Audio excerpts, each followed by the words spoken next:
1 minute ago, a political earthquake shook the United Kingdom, leaving Westminster stunned and the public speechless. The news broke with such intensity that within moments, every conversation across the nation shifted to one question: how could this happen so suddenly? Nigel Farage, the man long dismissed as an outsider, has managed to force Labour leader Keir Starmer out of his position. The corridors of power are in complete chaos, and the shockwaves are being felt across every level of government. This was not just a resignation or a quiet step back. This was an ousting, a moment designed to humiliate, to show that the political game has changed forever. The announcement did not come from Starmer's camp with control or dignity, but instead through Farage's calculated move, sending a clear message that he is no longer just a voice on the sidelines, but a figure capable of reshaping the entire political system of the country. The drama unfolded like a storm with no warning. Reports confirm that Starmer had been under immense pressure for weeks, but nobody expected the breaking point to arrive this way. Farage, a man whose entire career has been built on shaking the establishment, executed a move so sharp and so well-timed that it left Starmer with no escape route. The word forced out is not an exaggeration. It is the only way to describe the scale of the humiliation. Politicians inside Labour are whispering that Starmer had been warned about the growing discontent, yet he underestimated the gathering storm. Across television studios, radio debates, and online platforms, one phrase is being repeated again and again. Starmer is gone, and Farage is the reason. The timing is what makes this development explosive. The UK was already standing on fragile ground, with questions about the economy, public services, and foreign policy creating anger among citizens. Starmer was supposed to be the steady hand, the man who promised calm after years of turmoil. But today, in the span of a few minutes, that image collapsed completely. Farage knew when to strike. He chose the exact moment when Starmer's authority was at its weakest, when his own allies were turning restless, and when the country was desperate for a new direction. This is why the event is not just being reported as political news, but as history being written in real time. Analysts are comparing it to the biggest shocks in modern British politics, calling it a turning point no one can ignore. The atmosphere outside Parliament is tense and electric. Supporters and critics alike are rushing to process what they have just learned.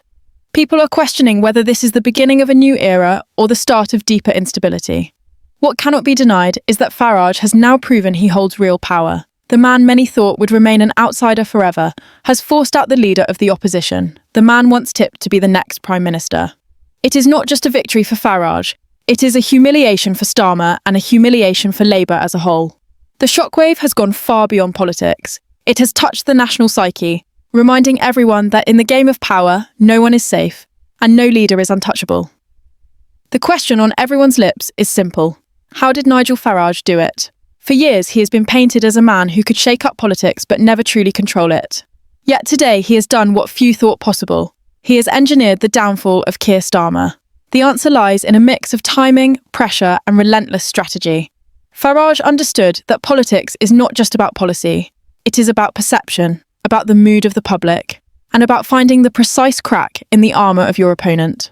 He found Starmer's weakness and then amplified it until there was no way back. The method was not sudden, but carefully crafted, building over weeks with growing campaigns, bold speeches, and a movement that exposed Labour's divisions in plain sight. Farage began by targeting Starmer's credibility. He painted him as a leader who promised everything but delivered nothing, a man whose words no longer matched the anger of the streets.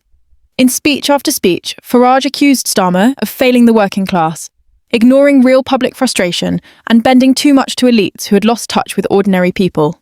These accusations began to stick, not only with voters, but also with members of Labour itself. The more Farage pressed, the more he chipped away at Starmer's image of control. At the same time, he worked to strengthen his own platform, positioning himself not as an outsider, yelling from the fringes, but as a force with solutions, courage, and authenticity.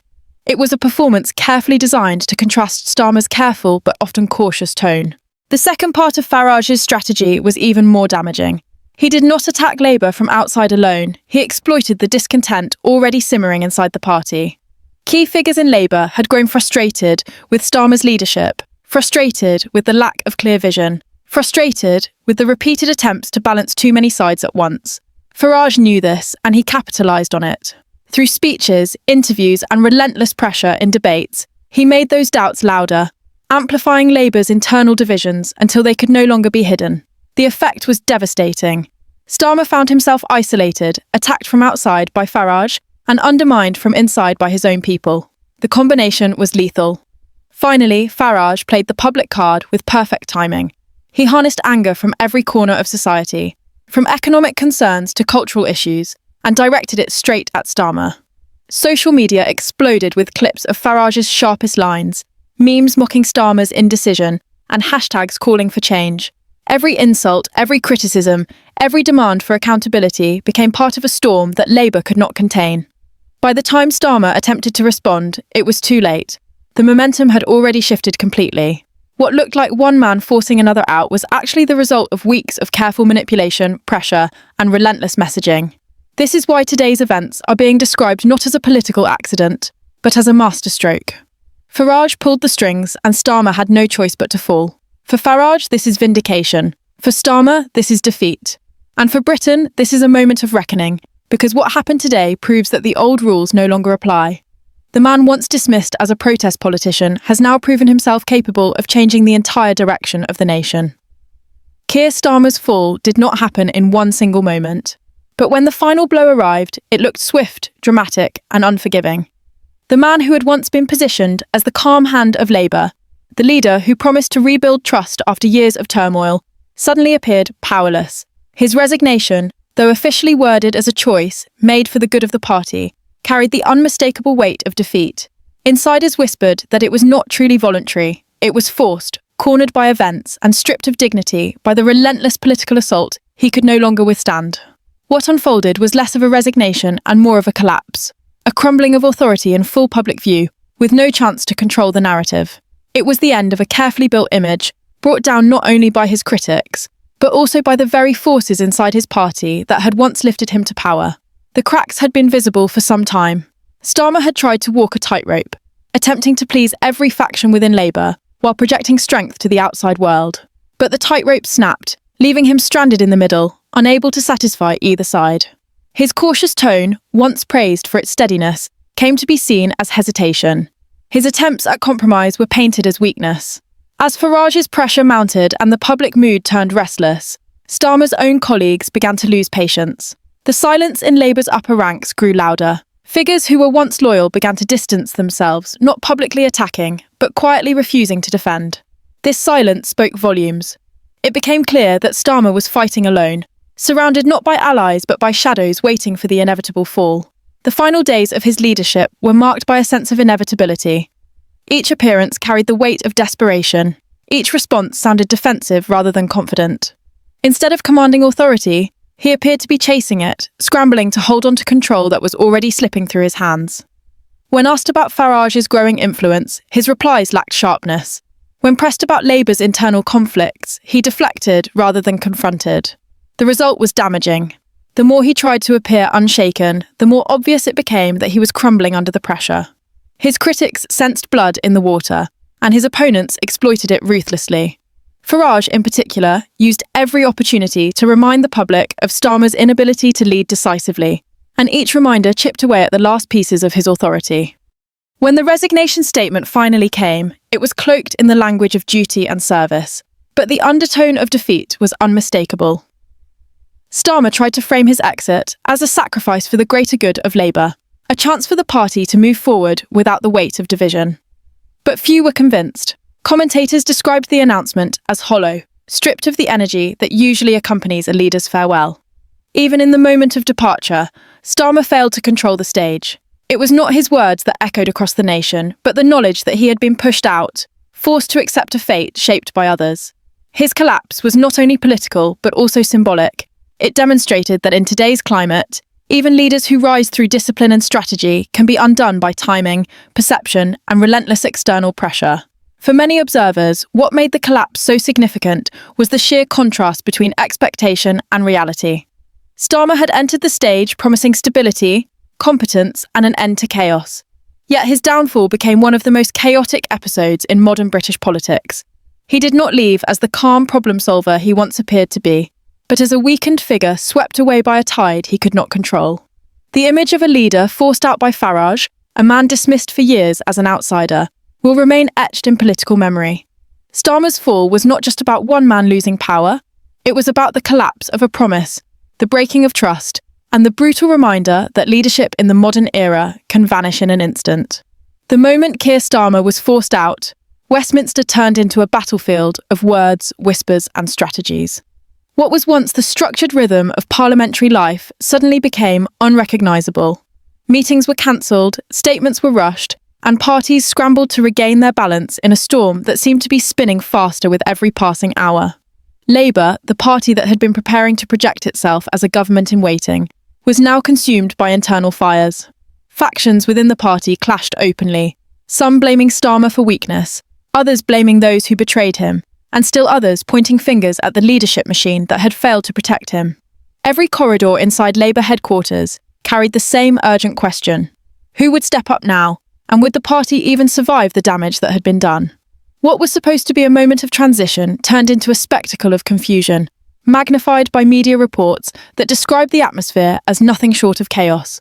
But the disorder was not limited to Labour. The ripple effect spread quickly across the entire political spectrum.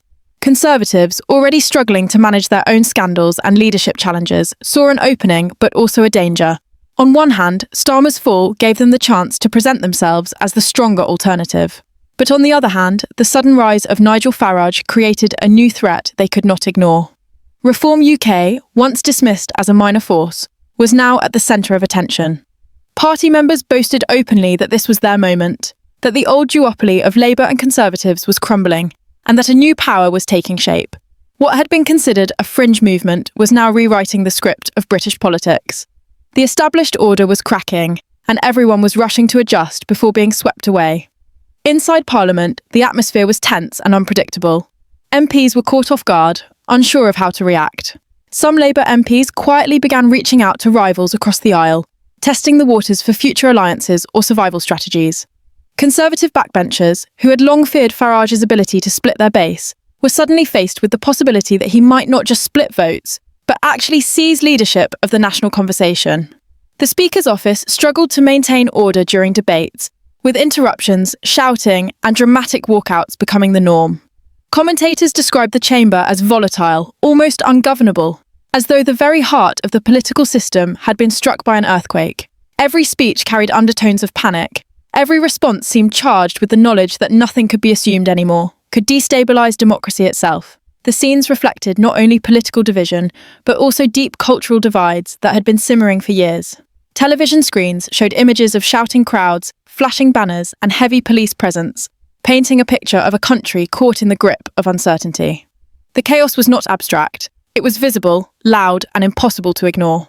What made this moment even more striking was the sense that the rules of politics had been rewritten overnight. Analysts who had spent years predicting Labour's slow path to government suddenly admitted that every forecast had collapsed in the face of reality. The word unprecedented was repeated again and again across newsrooms. This was not just the fall of a leader, but the collapse of an entire political script. Britain, a nation that prided itself on gradual change and stable institutions, was now experiencing instability at a level many had never witnessed in their lifetimes. Questions multiplied faster than answers. Would Labour survive? Could Conservatives stop Farage's rise? Was an early general election inevitable? And most of all, who actually held power now? In the chaos, one truth became clear. The United Kingdom had entered a new and unpredictable chapter. The carefully managed images of leadership were gone, replaced by raw power struggles playing out in real time. The fall of Starmer did not bring clarity. It opened a void, and that void invited turmoil. The country stood at a crossroads, with no clear path forward, only the knowledge that the old order had been shattered. Chaos had not just been unleashed in politics, it had been unleashed in the very identity of the nation. The fall of Keir Starmer and the dramatic rise of Nigel Farage sparked a public and media frenzy unlike anything Britain had seen in decades. Within minutes of the announcement, news alerts lit up phones across the country, television channels cut into regular programming, and social media platforms were overwhelmed with hashtags, live streams, and breaking headlines. The public reaction was immediate and divided, with celebration in some corners and outrage in others. For those who had grown tired of Labour's cautious leadership, Starmer's departure felt like a long-awaited moment of justice. For others, it was nothing short of a national tragedy, a dangerous step toward instability that could drag the country into even deeper uncertainty. The nation, already fractured by years of political battles, now seemed split right down the middle. with emotions running higher than ever before. Mainstream media wasted no time in amplifying the drama. Front-page headlines screamed words like chaos, revolution, and collapse. Newspapers that had long criticised Labour painted Starmer as a weak leader who had finally been exposed, while those more aligned with Labour mourned his fall and questioned the motives of those who forced him out. Television studios hosted back-to-back debates, with pundits arguing fiercely about what this meant for Britain's future. Some called Farage a master strategist who had read the mood of the nation better than anyone else. Others described him as a reckless opportunist whose actions threatened the stability of parliamentary democracy. The coverage was relentless, every channel competing to deliver the most dramatic take, every commentator searching for the sharpest headline. In the media, chaos translated into opportunity, and the story became larger than the event itself. But it was on social media that the true explosion took place. Twitter, Facebook, and TikTok turned into arenas of raw emotion and instant commentary. Within hours, hashtags like Starmer out, Farage victory, and UK in chaos trended globally. Clips of Farage's speeches were shared millions of times, spliced with dramatic music and bold captions that made him look like a conquering hero to his supporters. Memes mocking Starmer flooded timelines, portraying him as a fallen king, a defeated general, or a man undone by his own caution. At the same time, his defenders rallied online, creating their own campaigns, arguing that Britain had been manipulated by populist theatrics, and warning of the dangers of letting Farage shape the political future. Social media became both a battlefield and a mirror, reflecting just how polarised the nation had become in the wake of this historic collapse. The public reaction was not confined to digital spaces. On the ground, the atmosphere was just as explosive. In pubs, workplaces, and family dinner tables, conversations turned heated. Supporters of Farage spoke with pride, claiming he had given voice to ordinary people who felt ignored by the elite. Critics responded with anger, insisting that this was not democracy in action, but a hijacking of the system. Protests erupted in major cities, some celebratory with banners praising Farage, others defiant with chants defending Labour and condemning what they saw as an attack on political stability. Police forces were deployed to manage crowds, but the energy was impossible to contain. Britain's streets reflected the division of its people, hope and fear standing side by side, each growing louder by the hour. International media quickly joined the storm, broadcasting Britain's chaos to the world. From Washington to Brussels, headlines framed the story as a stunning collapse of leadership and a shocking rise of populism. Analysts abroad questioned what this meant for the UK's role on the global stage. Was Britain now entering another period of instability, just as it had with Brexit? Could Farage, a man who once championed leaving the European Union, now reshape Britain's international relationships in an even more radical way? The global spotlight added another layer of pressure, reminding Britain that its political crisis was not isolated. It was being watched by allies, rivals, and markets across the world. The explosion of coverage transformed the story from a domestic crisis into a global spectacle. What made this public and media explosion so powerful was not just the scale of the reaction, but the speed of it. Events that once took weeks to unfold now happened in minutes, amplified by the 24-hour news cycle and the unstoppable energy of social media. Starmer's collapse was not just reported, it was dissected, exaggerated, and turned into a cultural moment that consumed the entire nation. Farage's triumph was not just political. It became a story of personality, image, and the power of messaging in the modern era. The public did not merely watch the chaos, they became participants in it, shaping the narrative with every post, protest, and debate. The media explosion cemented one truth above all. Britain was no longer operating under the slow rhythms of traditional politics. It had entered a new era where perception, emotion, and spectacle could topple leaders